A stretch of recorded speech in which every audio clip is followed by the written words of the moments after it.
that's basically what we think of as the Inquisition, although it was a separate office, and it required the Pope's stamp or imprimatur, and which imprimatur means let it be printed.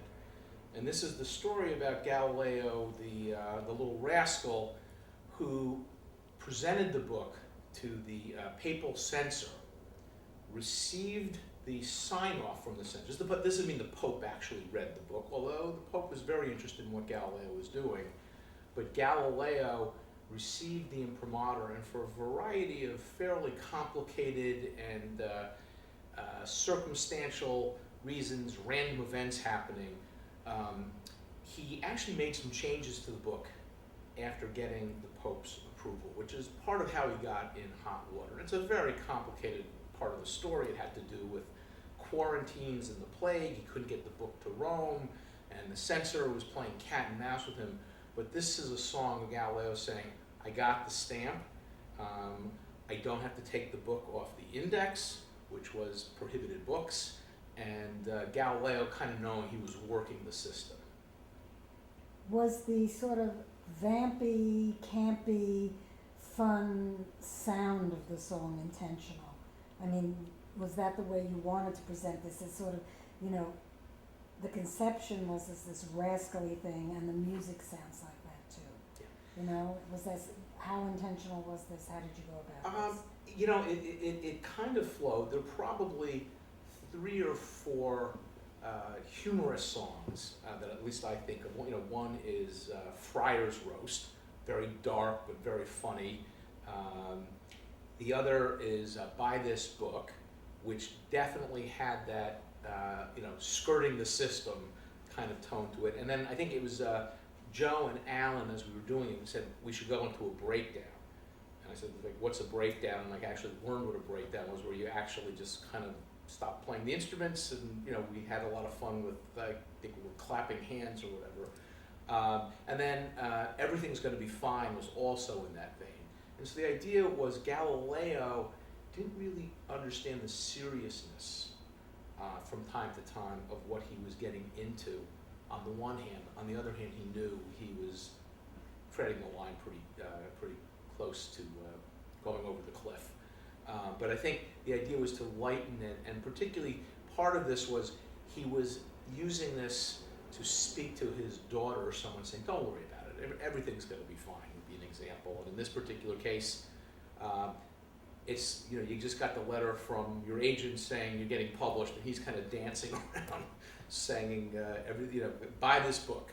And Joe's actually, I remember this is when we were on the lyrics, Joe came up with the, by hook or by crook, you're going to buy this book. And so the idea of someone pulling you off the stage with the cane was almost that image. So we had a lot of fun writing this song.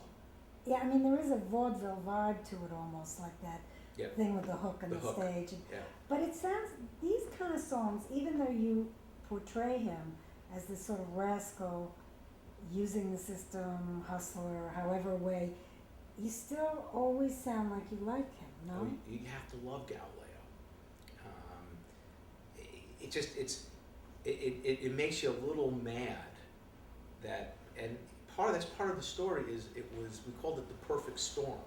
That one, it's a butterfly, the butterfly effect, that you never realize what is ultimately going to lead to your undoing. But you can look at Galileo, some of the things that he did do that in hindsight say, why did you have to do that? But in the end, you love Galileo. It's how hard. many years later are we sitting and talking about him, and how important was he? Yeah. It's literally 400 years later, and we're still talking about Galileo. And the interesting question to me is, had things turned out differently, if that butterfly hadn't flapped its wings in some far off place, how different the world might have been? Because this is very serious stuff. Because what happened was, by people not being able to really understand all the subtleties and all the levels and all the layers, it ended up being portrayed and characterized as a vast confrontation between science and religion. And while science and religion is clearly a major thread of this story, it's really about much more. And so it's a game of inches. If his agent, Prince Ceci, hadn't died, things would have been different. If one of his disciples at a breakfast with the Duchess, the Medici Duchess, the Duchess Christina, hadn't spoken up, Galileo wouldn't have gotten drawn into this. So these little events created this outcome, which in part was great for history, but in part set us back. So its question was it 3 steps forward, 2 steps back, or 2 steps forward and 3 steps back? Let's move on with the songs, and everything's gonna be fine. Again, that's kind of a good timey. Do you want to play a little bit of it or not? Yeah, Do you remember it? Yeah, I just want to get the.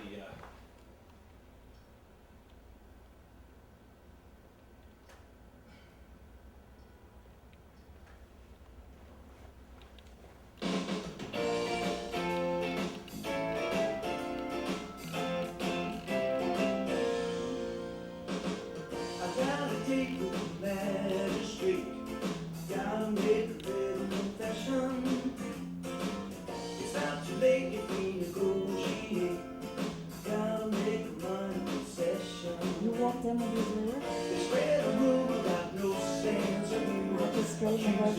lyrics?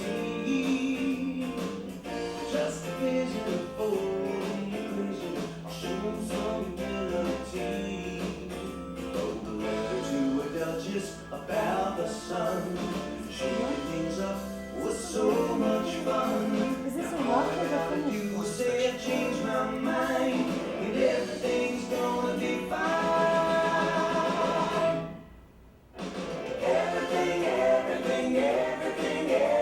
Everything's gonna be fine. Everything. I tell them that I've changed my mind, and everything's gonna be fine. Gotta keep the magistrate. Sergeant Pepper Beatlesy again. Yeah, no, it's good. I mean, yeah, okay, so tell me a little bit about Everything's Gonna Be Fine. What is the story in that song? Well, the story is Galileo is hauled in front of the Inquisition, and he didn't quite understand. He really thought he had a few chips left with a number of his great supporters, including the Pope. So it wasn't clear to Galileo how much hot water he was in. And this song was envisioned as Galileo telling Maria Celeste, his older daughter, don't worry, she was very concerned and didn't understand what was going on. And this is Galileo saying, I'm just going to walk in, I'll fix this, I'll give them their pound of flesh, so to speak. I'll tell them I made a mistake, and this is really, it's no big deal. Little did he know that he had sort of crossed the Rubicon with the Inquisition. And what we found, though, is this was a negotiated settlement, and documents kept appearing that neither side knew apart, and it's not as though neither side knew how to extricate themselves from this, but it was pretty clear for what Galileo had done in terms of disobeying an earlier contract that he had signed. He had signed basically a document that said he would never talk about the movement of the sun, he would not hold, teach, or otherwise discuss Copernicanism, other than in a hypothetical manner. And this whole question about hypothetical is really what led to Galileo's downfall. He wanted the church to change the official theology. And the church was saying, you can talk about this hypothetically, but stay out of theology, it's dangerous stuff. Musically, when you did this song, were they connected? I mean, this kind of song and By This Book and Friar's Roast, for example, those kind of humorous, whether they be black humor or sort of couching the seriousness of the story in this kind of good-timey, vampy, campy musical stuff. That was very intentional with you? Did you want to do them that way? Well, Friar's Roast was much earlier on. It was one of the earlier songs. And as we were getting towards the end, we had sort of these epic ballads, and it felt like it needed some lightening up. And By This Book was earlier than Everything's Gonna Be Fine, which I think was one of the last batch of songs. But it was really just almost depended on the mood, but it felt like you needed to introduce humor, because Galileo was very, very entertaining, very funny, but he had a laser tongue. And so to sort of capture this whole spirit of really being into some deep stuff, but at the same time dismissing it, really felt like that was Galileo's multiple dimension personality. So you didn't do buy this book and everything's gonna be fine one after the other, even though they are that way on the CD that I have. Those songs weren't written in conjunction with. No, they weren't done as a pair. I think Everything's Gonna Be Fine was definitely later than Buy This Book. Buy This Book, they both had breakdowns, which I think, and also had that campy, vampy feeling, but they really weren't that connected story-wise. And Yet It Moves. Do you need to hear this? I don't. I mean, I remember it. Do you? You wanna hear it? Let me just get. I just Craig, if you want me to do the on and off, I can. It's up to you. Oh, So he doesn't have to keep getting so- up. Yeah, it's up to you. If you like getting up. Let me. You know what? I don't mind. 'Cause I know where it is. I gotta. Good shot. You never know Oh, you're where following me? Yeah, it's behind the scenes. All video counts. Yeah, you're right, get Cool. everything. It doesn't cost Very any more per Warhol. second. Or Very $6 Andy tapes. Warhol.